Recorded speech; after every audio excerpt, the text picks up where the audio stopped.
Unacademy. Let's crack it. NIM, liquidity overhang and ICRR। बड़े शब्द, नए शब्द देख के डरना नहीं है, बात में कुछ दम नहीं है, समझते। देखिए, जब भी महंगाई बढ़ती है कि 5 रुपए का ऑनियन 50 रुपए का 150 का हो गया, तो रिजर्व बैंक ने क्या करना चाहिए? लोन को महंगा कर दो ताकि अपने आप पब्लिक शॉपिंग कम करे। शॉपिंग कम करेगी तो दुकानदार माल थोड़ा सस्ता करेगा, क्योंकि उसको भी कस्टमर चाहिए, तो 150 का ऑनियन वापस 50 का हो जाए। ये सब आरबीआई करती है। इसको हम बोलते हैं मॉनेटरी पॉलिसी। आरबीआई पे टारगेट है महंगाई को 2 to 6% कंज्यूमर प्राइस इंडेक्स में कंट्रोल में रखो। सरकार भी कुछ कोशिशें करती हैं, उसको हम कहते हैं फीजल पॉलिसी, जो हम लोग पिलर 2 में पढ़ेंगे।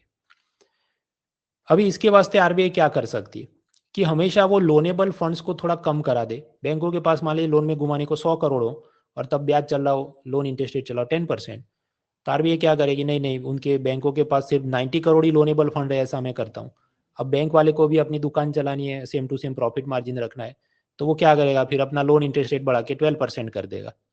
तो लोन महंगे हो जाएंगे, तो अपने आप पब्लिक शॉपिंग कम करेगी, तो डिमांड कम हो जाएगी, तो भाव सस्ता हो जाएगा अलग अलग गुड्स एंड सर्विसेज का। ये बेसिक कंसेप्ट है। कई बार मैं एक एक घंटे के अंदर वो तो डिटेल में हम पढ़ते हैं, सारे उसके टूल्स होते हैं, repo rate, open market operation वगैरह।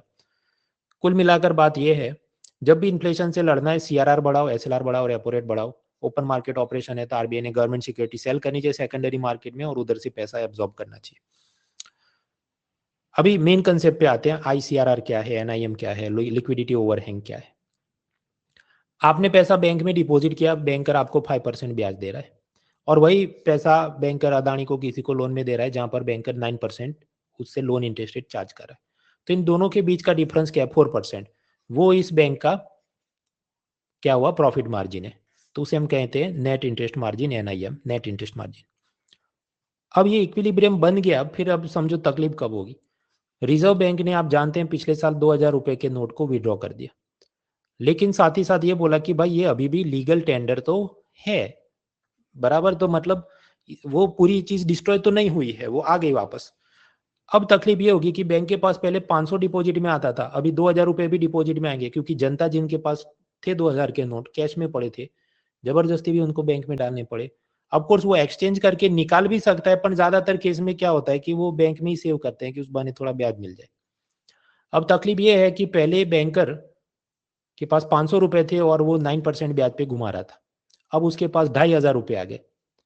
लेकिन तब अदानी बोल दे, no, I don't want extra 2000 रुपये का लोन, मुझे तो 500 का ही लोन चाहिए। अभी आप मुझे कितना भी टेली मार्केटिंग करो, स्पाम भेजो, डेली कॉल करो, मुझे इतना लोन चाहिए ही नहीं। I only want 500, I don't want 2000 का लोन।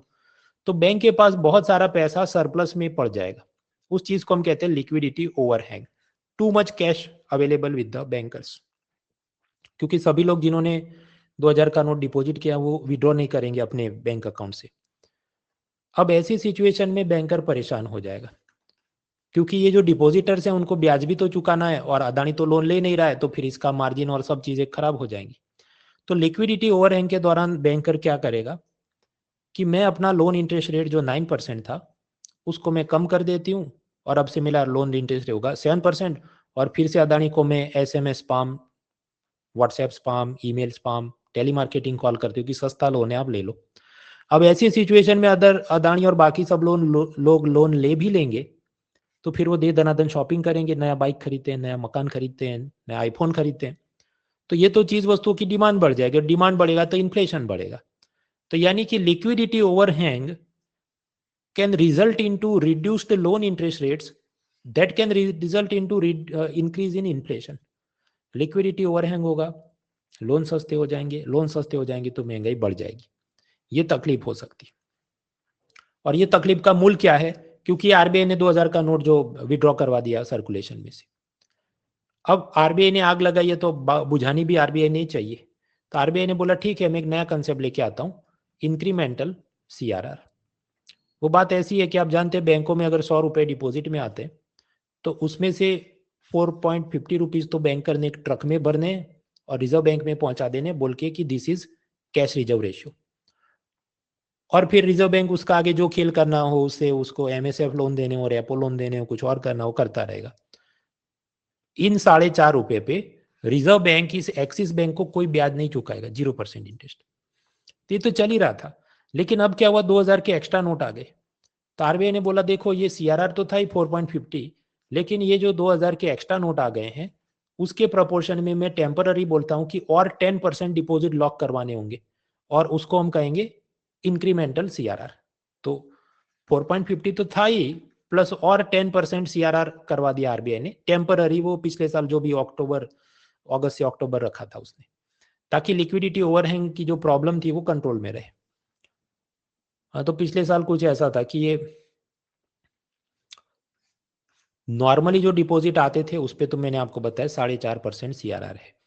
लेकिन ये 2000 का नोट जो बैन होने के बाद मई से लेके जुलाई में एक्स्ट्रा डिपॉजिट आए हैं, तो आरबीआई ने बोला इसके प्रोपोर्शन में 10% एक्स्ट्रा सीआरआर रखो, जिसको हम बोलेंगे इंक्रीमेंटल सीआरआर।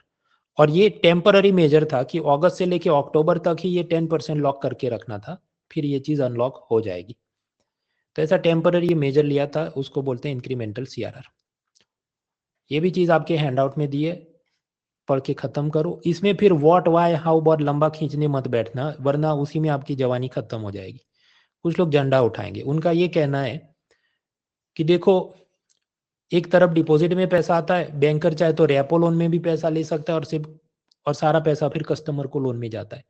तो अगर आरबीआई को लगता था कि 2000 का नोट बैन होने से इन्फ्लेशन बढ़ जाएगा, तो महंगाई से बढ़ना है, तो रेपो लोन क्यों महंगा नहीं किया भाई? वो और महंगा करेगा तो आप जानते हैं फिर तकलीफ क्या होगी। लोन महंगे हो जाएंगे तो फिर प्रोडक्शन को असर होगी, तो जीडीपी को नुकसान होगा। इसलिए उसने यहाँ पर आईसीआरआर में चीजें लॉक कराई। फिर कुछ लोग बोलेंगे ये आईसीआरआर ही क्यों 10% किया, जो नॉर्मल सीआरआर था 4.50 उसी को बढ़ा के क्यों 10% नहीं कर दिया? क्योंकि वो इतना ज्यादा करेगा तो मनी मल्टीप्लायर पे बहुत खराब असर होगी। मैं आपको बताना चाहता हूँ कि अनअकैडमी ने अपनी प्राइसेस बहुत ज़्यादा रिड्यूस कर दी हैं। दोस्तों अनअकैडमी का 15 मंथ यूपीएससी सीएससी सब्सक्रिप्शन अब मात्र 29,999 रुपए में अवेलेबल है, which not only covers prelims but also helps you prepare for the mains examination. इसमें आपको मिलेगा unlimited access to batches, comprehensive study material, 1-on-1 mentorship और प्री और मेंस की टेस्ट सीरीज भी। तो दोस्तों देर मत करिए, because this is the lowest pricing you will get for such a premium course. इस कोर्स को सब्सक्राइब करने के लिंक्स डिस्क्रिप्शन में है, तो अभी जाइए और सब्सक्राइब करिए। दोस्तों अनअकैडमी ऑर्गेनाइज कर रहा है इस बार का last mock test UPSC prelims mock test 2024 on 2 June 2024। दोस्तों इस टेस्ट के लिए आप फ्री में रजिस्टर कर सकते हैं, एंड ये मॉक टेस्ट यूपीएससी प्रीलिम्स के लेटेस्ट पैटर्न पर बेस्ड है, जिसमें आपको मिलेगा मौका देश के सबसे बड़े पूल के साथ पार्टिसिपेट करने का। दोस्तों जीएस टेस्ट होगा 9:30 AM से 11:30 AM, एंड सीसैट का टेस्ट होगा 2:30 PM to 4:30 PM on June 2। और दोस्तों इस टेस्ट के टॉप 500 पार्टिसिपेंट्स को मिलेगी यूपीएससी प्रीलिम्स की टेस्ट सीरीज का access for free, and top 10 participants को मिलेगा Unacademy UPSC subscription for 1 month for free.